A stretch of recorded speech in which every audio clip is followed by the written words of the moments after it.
She was defied by her father at a tender age and mistook his cruelty for a fatherly affection until 4 years later when she learnt that whatever her father did was rape. Since then, her life has never been the same. It is a serene morning in Keses constituency, Uasin Gishu County. We meet Mercy Jahenda helping her mother Violet Atiaya prepare breakfast. As she does the house chores, Mercy is wearing a smile that will make anyone new to her think that her life is just an awesome roller coaster ride. Unknown to many, beneath her smile sits a traumatizing occurrence in her strong heart. Before her horrific ordeal, Mercy describes the relationship with her accuser as fatherly. My dad was an amazing person, yeah. Mimi, the father that I have known growing up, like the form of love that I have known was kuletewa nyama kila siku jioni. Alikuwa ananiita mrembo. To date he calls me mrembo still. Mrembo ndio nyama, so nitachukua nyama niende tukienda kitchen, I give my mom and we prepare hivyo. Immediately akiingiza mrembo and I receive the nyama, so that is the form of love that I knew from my dad. She says her father was a darling before he suddenly camouflaged to a violent, irresponsible man and abuser. And coming to deep, things changed.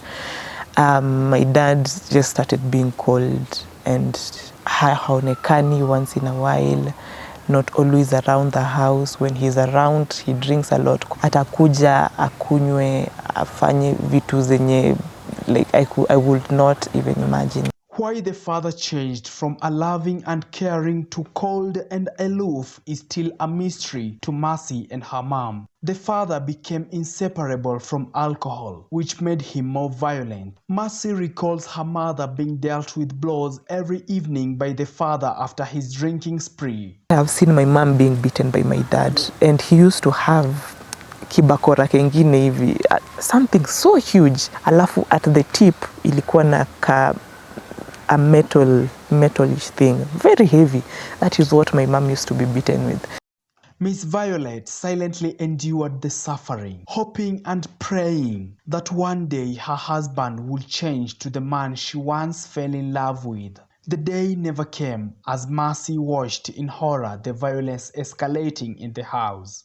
Akaanza kuwa arrogant, kuja kwa nyumba, matusi, akiendelea tu hivyo, lakini mimi navumilia. Now he's not totally supporting us. He's arrogant in the house.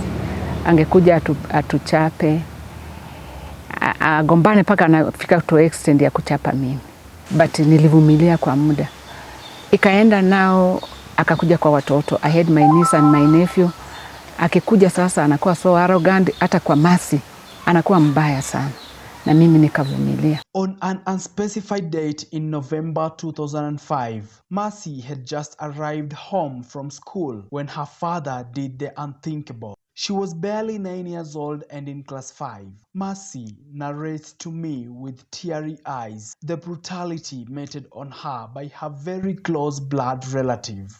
I came for Nini from school to home, and so at that point nilikuwa tu nitoke niende kucheza. Now I want to change. So in Moi you usually have a dress, a grey dress, and then ndani there's a white shirty, and then now PE kits.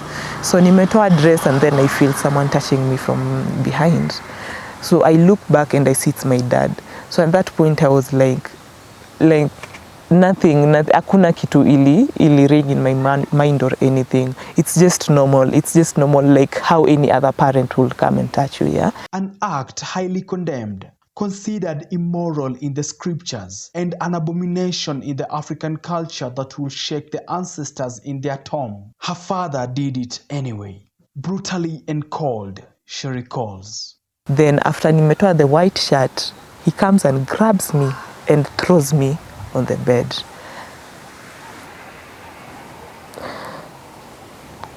So at that point,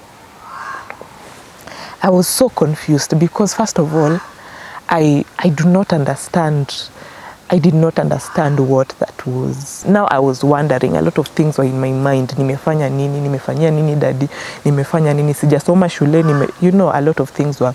So when he grabbed me, he quickly pulled my shorts. So nimebaki na my inner wears, like shorts na za PE, a yellow nini shirt. So he grabs my short, akatoa short and he penetrated. At that point, I was so powerless, I could hardly even say a word. And it was so painful, and it happened so quick, and there was blood all over. And so he does that, na akatoka. After ametoka, there's now blood all over. Because now alitoa too short and my innerwear, nikabaki na shati. So there's blood all over our bed. Mercy never told anyone of the ordeal, not even her mother. She explains why. At that point, I did not even know what rape was. Wachana hata na rape, I did not know what sex was. I did not know what happens. I literally did not understand. She kept it a secret until her final year in university, when she decided to open up. How would her mother react? What a 9-year-old Mercy didn't know is that her father left an indelible mark on her flesh. Shortly afterwards, her behavior changed. She became fearful and unconfident. Her school performance dwindled, and she developed what seemed to be urinary incontinence, a repeated inability to control urination. That aside, Mercy started a nose-bleeding problem. Her mother explains. Mercy akabadilika tu, akitoka shule napata ya kwamba amekuja na amejipupulia kwa manguo. So nikashangaa ni nini mbaya. So there was a time nilikuwa mkali, sikuwa nimejua ni nini. Vile nilitaka kumchapa, akaniambia one day, mom, hata mimi napata tu imetoka. Sijui ni nini. Na shule ninafanya hivyo, hata watoto wananicheka sana. So I realized she had a problem. And by then, she had dropped in class. Mercy, both the streams, there were 103. And she was just among the top 3. Lakini akikuja class 4, akatoka kuwa the best in class, akakuja sasa akakuwa number 17 and overall 27. Then akaendelea hivyo paka akafika 37 overall na 20s in class. A person mwenye from class 1 up to class 4 first term hajawahi pita number 3. Mercy was taken to a doctor who did not identify any major health problem. According to Mercy's mother, the doctor linked Mercy's inability to control urination to hostile environment at home and advised Mercy be taken to a boarding school. I went and talked to a nurse, a friend of mine at our clinic. After that, the nurse told me, wacha nikuweke kwa daktari because hiyo siwezi nikajua.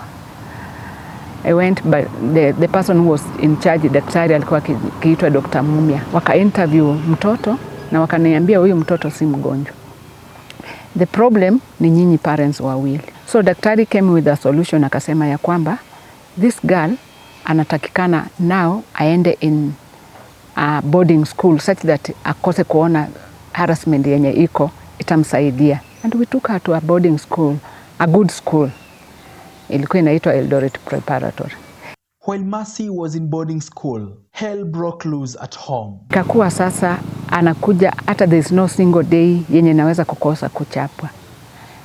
Ikifika jioni ninakuja kutoka shule, kutoka kazi, nashindwa ninaenda wapi. Miss Violet for once dared to question her husband's violence. Nilikuwa nimeendelea, niko na vitu kama kuku nikakuwa nimezifuga, akakuja akauza hizo kuku. So that is where now the problem ilitokezea ya kuulizana. Vile nilimuuliza akanichapa sana mpaka nikamanage kutoka, nikatoroka. My brother alikuwa akikaa tu cases, nikaenda huko usiku. She sought shelter at her brother's house 2 kilometers away. She was advised to sue her husband for assault. This led to their separation, then divorce. When I called my people, wakaniambia now, hiyo now tupeleke ni police case. I did so, and that's how our separation came. kaenda kotini, wakampata na makosa ya assault. Me, I requested, I didn't want him again here, and the court did according to my request. Wakamwambia asijaribu kukuja hapa kabisa. Life moved on and Mercy passed her national primary school exams. She joined high school. Mercy recounts a hostile environment as fellow students laughed at her for wetting the bed. High school, I think, has been the most horrifying places I have ever been. And adding to the fact that I used to nosebleed still and urinate in bed. It was so bad. Sometimes I never even used to hang my mattress and everything. Jioni bado nitaenda kulalia the wet things and everything. Nikifika high school bado usiku kuwa what happened to me some few years ago haikuwa imeanza kuregister in my mind. But I knew from the violent house that I had been raised from, I had never experienced a father's love. She started indulging herself in sexual activities that led her to be a sex addict. That was my adolescent period. I just wanted to be loved, and kukua too felt like around, yeah. And so this ikaenda to sexual addiction. So through high school, I was so deep into sexual addiction, and this issue happened during holidays. So during holidays, I used to sleep around with men. Mercy became truant and failed to report to school for the better part of term 1 in Form 2. When she finally did, the school slapped her with an expulsion letter thanks to her truancy. When I went to the school, nikaenda na mtoto. Principal kaniambia, hapa sasa, huyu mtoto alikuja late kwa shule. So because of that, tunampea expulsion. Wow. It was so sad, hard. Nimelipa fees ya the whole year. It was so expensive. That is 94,000. Nashindwa nitafanya nini. But akaniambia ni hivyo, unachukua mtoto unaenda naye. I came with my daughter without knowing that she's expected. Kitu yenye mimi nilinotice ya kwamba alilamba sukari sana na alikuwa amekuwa brown. But si kuona ako na mimba. Akakuja akijikaza kidogo. Akashikwa na malaria mbaya sana. Na nikampeleka hospitali. Wakaniambia, your daughter ako expected.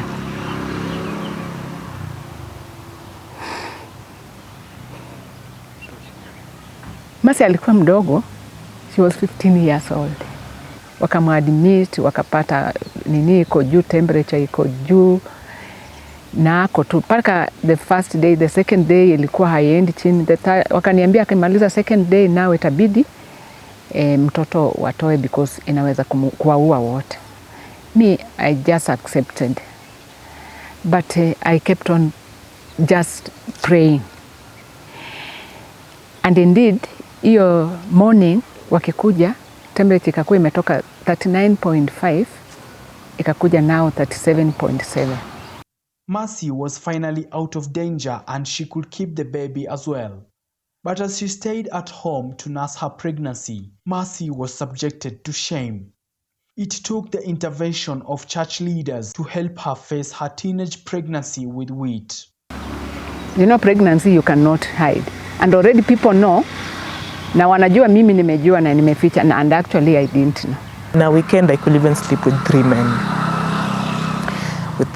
And these men literally used to use me. Sometimes nitaenda, nifue manguo, nifanye kazi. I literally used to be used. Ufanye hizo kazi zote and then now they sleep with you and after that you're like trash.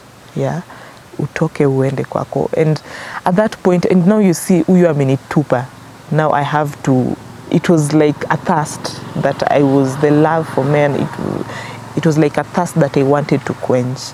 So nimetoka kwa huyu, nimeenda kwa mwingine, nimetoka kwa huyu, he throws me away, nimeenda kwa mwingine, and that went for a better part of my high school.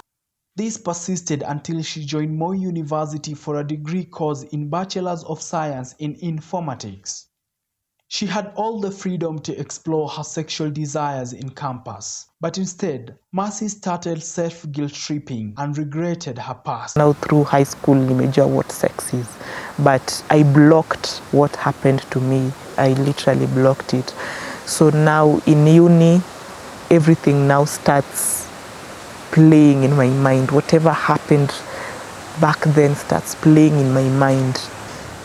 Second year through third year, I was mad at myself for allowing myself to go through the things. For example, just being used with men and everything. Not used with men per se, but going through the addiction, sex, pornography, all those stuff, masturbation. I'm mad at myself. I'm mad at my dad. I'm mad at men. I cannot walk at night alone because I'm scared, because the things that happened to me start registering in my mind. I literally could not walk alone at night. I could not sit with a guy, even too, without a lot of scares and everything. Mercy underwent a relapse and missed most of her exams without her mother knowing. But as a mother, Miss Violet noticed some few changes in her daughter's behavior, similar to what she saw when Mercy was in class 5. She was concerned. Nikarudi kurealize what I saw in her when she was in class 5. Mwoga, she's not confident of herself. Anaona ya kwamba hawezi hiyo course. Mercy aliwet the bed until university. So vile niliona imeenda sana kama ako second year, I went to a friend also nurse. Akaniambia right now mi sasa sitaongea naye. We have here a counselor. Mercy was booked a therapist. After several sessions, she completely stopped waiting on herself. Miss Violet notes that Mercy became more confident. Be that as it may, Mercy continued missing exams in school until her final year, when her mother got wind of her academic retrogression. Mercy's mother confronted her. Mercy had no option but to open up. Actually, aliwacha kufanya exams. Ilikuwa wakati hapo umeanza exams na akawacha exams. So nika find out ni nini. And now Mercy akashare that. Words alone cannot explain how difficult that moment was for both of them. Mercy was raped by the father when she was in class 5. Until 4th year is when Mercy told him.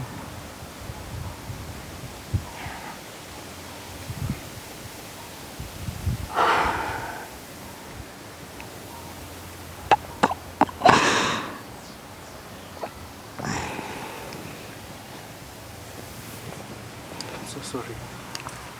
She told me about what the father did. She just told me my father raped me. And that time, ilinihurt sana. Nikakuwa, siwezi nikasema, siwezi nikaambia even anybody. Nilinyamaza tu. Mercy could not bear seeing her mother cry a bucket of tears. She says her thoughts at that moment were mainly suicidal. When I told my mom, nilijisikia ni kama hii mwili. At that point I just wanted to literally die. Because I remember that day nilitoka, I just told her I was raped by my dad. Nikatoka and went to some forest just around our home. Nikateremka huko and just went and cried, and I did not want to live anymore. Mercy has a stepsister. That stepsister also shared with Mercy.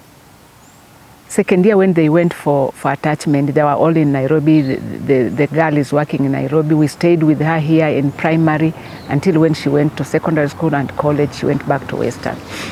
So akamwambia also the father raped her when she was here. After the shocking revelations, Mercy and her mom began their healing journey. Mercy established contact with her father to ask him about the ordeal.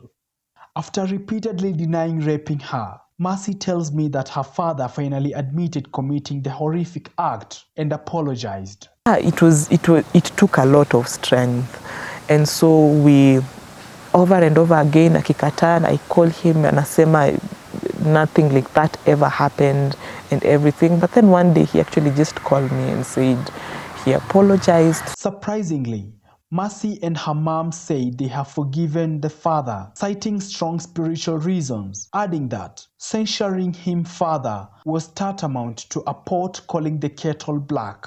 The Bible tells us that God will only forgive you the way you forgive others. So we were not different na yeye, hatukuwa na difference. All of us we were sinners. Mercy, mimi na yeye, hatukuwa na tofauti. But when I forgave him, I think that's how God relieved me. And Mercy also did the same, and God forgave all of us. Mercy, however, reiterates that their forgiveness does not mean perpetrators of rape and gender-based violence should not be punished by law.